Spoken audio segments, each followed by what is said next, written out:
রায় আজকে বাংলাদেশের সর্বোচ্চ আদালত থেকে তারা দিয়েছে এবং এই মামলায় যতজন অভিযুক্ত ছিলেন, আসামি ছিলেন, তাদের প্রত্যেককে খালাস দেওয়া হয়েছে। আমরা এর আগেও বলেছিলাম এই মামলা নিয়ে অনেক বিতর্ক আছে, অনেক ত্রুটি আছে, কিন্তু হাসিনার আমলে তার ক্যাঙ্গারু কোর্ট এই মামলাকে এক পেশে রায় দেওয়ার জন্য অনেক কায়দা কানুন তাদের দলীয় লোকজনকে দিয়ে তারা এই কাজটি করেছে।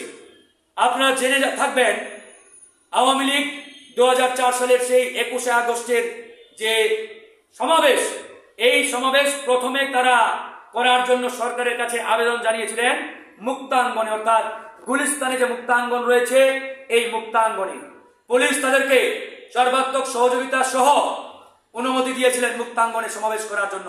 কিন্তু হঠাৎ করে কয়েক ঘন্টা আগে তারা সিদ্ধান্ত পাল্টিয়ে মুক্তাঙ্গন থেকে তাদের সেই সমাবেশ তারা কোথায় নিয়ে গেলেন? তাদের দলীয় কার্যালয়, অর্থাৎ আপনার বঙ্গবন্ধু এভিনিউতে। সেখানেই মূল রহস্যটি লুকায়িত, যে আপনাদেরকে সরকার সর্বাত্মক সহযোগিতা করার জন্য সহযোগিতা করবে বলে অনুমতিও দিলেন। আপনারা অনুমতি পাওয়ার পরেও কেন মুক্তাঙ্গনের সেই মাঠে সমাবেশটি না করে আপনারা সেই রাজপথে নিয়ে গেলেন? কেন আপনারা বঙ্গবন্ধু এভিনিউতে নিয়ে গেলেন? তার মানে আপনারা নিজেরাই চেয়েছিলেন এরকম একটা অঘটন ঘটুক।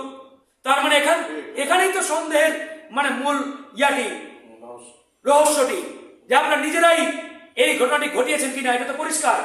আজকে সর্বোচ্চ আদালতের রায়ের মাধ্যমে প্রমাণিত যে এই ঘটনা আপনারা পরিকল্পিতভাবে নিজেরাই ঘটিয়েছেন জনগণের সিম্প্যাথি নেওয়ার জন্য। তা না হলে তো এরকম ঘটনা ঘটার কথা না। তো এই জায়গা থেকে আজকে বিএনপির ভারপ্রাপ্ত চেয়ারম্যান জনাব তারেক রহমান সহ সবগুলো আসামিকে তারা মুক্তি দিয়েছে এবং এই মামলাটি এখন আপনার ক্লোজ করেছে। তো এই জায়গায় আমরা আসলে কথা বলতে গেলে অনেক কথাই বলতে হয়, যে হাসিনার আমলে কিভাবে তার ক্যাঙ্গারু কোর্টের মাধ্যমে বিচার ব্যবস্থা তিনি ধ্বংস করেছেন এবং আদালতকে ব্যবহার করে তিনি তার মতো তার যেটা চাই, মন চাই, সেভাবে তিনি রায় দিয়েছেন। সেগুলো কিন্তু অসংখ্যবার হয়েছে, অসংখ্যবার। অনেক বিচারকরা পর্যন্ত বলেছে যে হাসিনা গণভবন থেকে রায় লিখে দিতেন, সেই ফাইল আসতো আর বিচারকরা সর্বোচ্চ আদালতের এজলাসে বসে সেই গণভবনের পাঠানো রায় তারা খালি পড়ে শোনাতেন একাধিকবার। এটা তো তার নিয়োগপ্রাপ্ত প্রধান বিচারপতি এস.কে. সিনহা সে নিজেও বলেছে। এস.কে. সিনহা কার লোক? আমাদের না, বাংলাদেশের জনগণের না, হাসিনার লোক।